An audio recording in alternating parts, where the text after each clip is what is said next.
Frontline World. Stories from a small planet.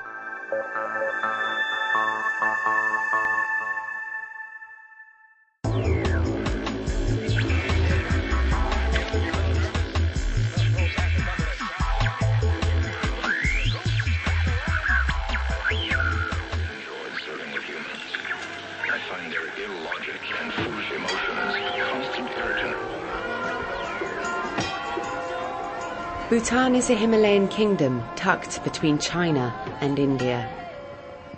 A seemingly magical place that has for centuries secluded itself from the rest of the world. A place with no traffic lights and no fast food chains. A country with more monks than soldiers, where it's law to wear traditional dress in public places. This tiny country of less than 1 million people has guarded its culture from outside influence.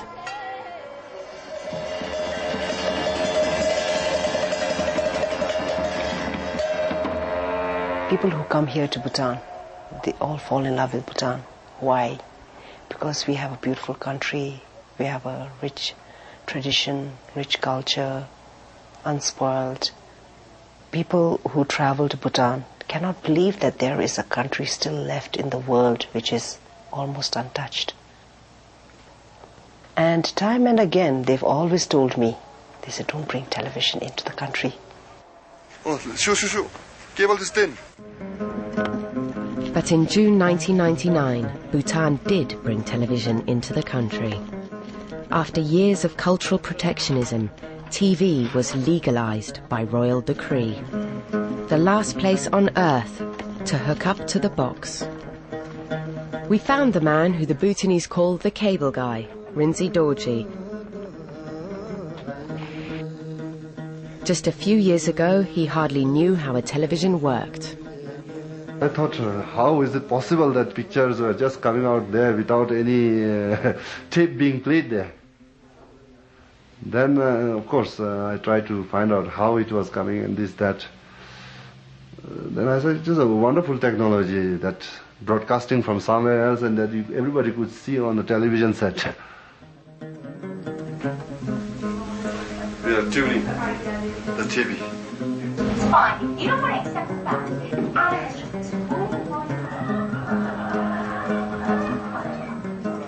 We watched Rinzi wiring up homes every day. 45 channels for just $5 a month. Everything from the BBC to Baywatch, all for the same price as a bag of dried red chilies. But not everyone welcomes the new entrepreneurs. You want to know the real reason I'm here? Well, these are business people. These are not even technicians. These are business people who want to sell. And they will broadcast, they will show anything they want.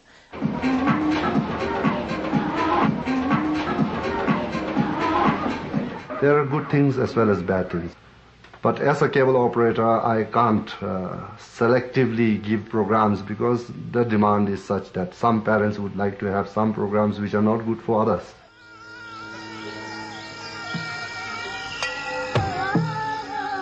Rinzi invited us to his family home. In the backyard, 5 satellite dishes receive signals from all over the world. Beneath the living room, racks of receivers and decks have taken the place of traditional livestock. The family home has become central control.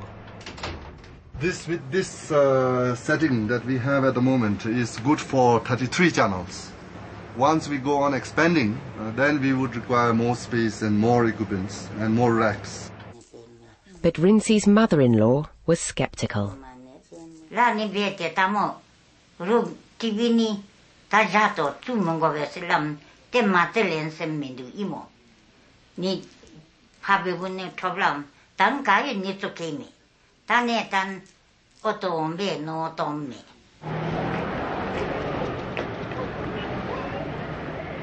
I think people have suddenly realized that there are so many things that they desire which they were not even aware of before. And the truth is that most of these television channels are commercially driven. And so the Bhutanese people are, yes, driven towards consumerism. That's inevitable, and that's to some extent unfortunate, but inevitable. When I come home from school, I change my clothes and go straight to the TV room and watch television. I watch Cartoon Network and check if there is wrestling in Star Sports.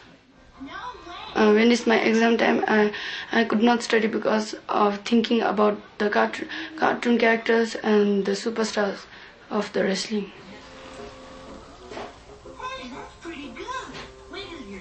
TV들 ngaro chite chira tsimchidi TV들 ngara chamchi TV라 다dio 아이게 MTV 자와친 ngayer lok tira chung cartoon ne kutko ta phagi neretati 와 ta phakate bar ne nam samne nemduna naman jo jepun jeni ne semde tero pocho alo to kan toamevu ngatoro ke nina yenti wa taman jo ne jeni.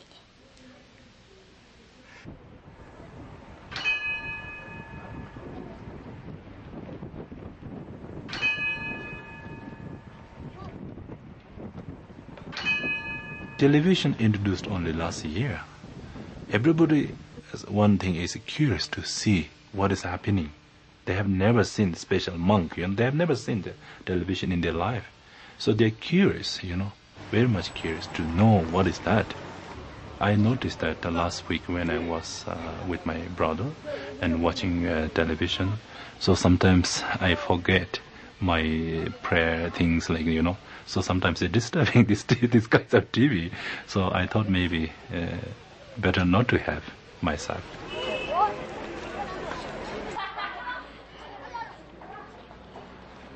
Soon after television started, we started getting letters to the editor for the newspaper from children who seemed very hurt. The letters actually specifically asked about this World Wrestling Federation program. Why are these big men standing there hitting each other? I mean, what's the purpose of it? They didn't understand. They were very hurt.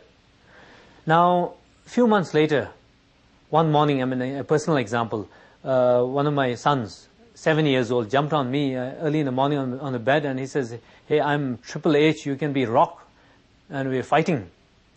Suddenly, these were new heroes for our children.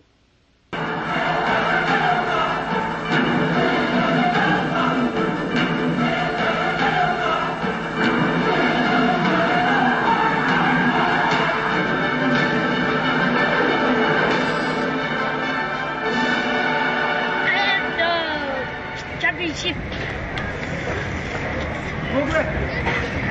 People's Championship, Hardy Boys. Hardy Boys.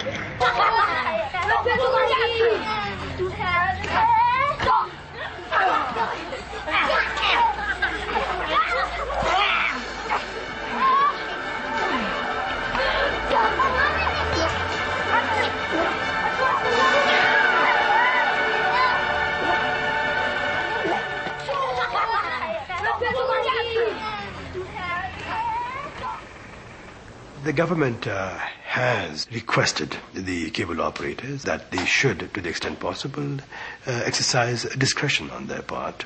But it's easier said than done. With all these satellite dishes that are available, it'll be difficult to control.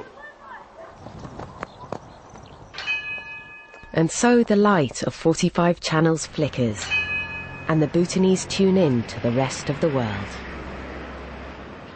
I have myself heard comments from people saying that, my God, we didn't know that we were living in such a peaceful country. There seems to be violence and crime everywhere around the world. So in a way, the positive thing is that Bhutanese people realize how good a life they are living in this country.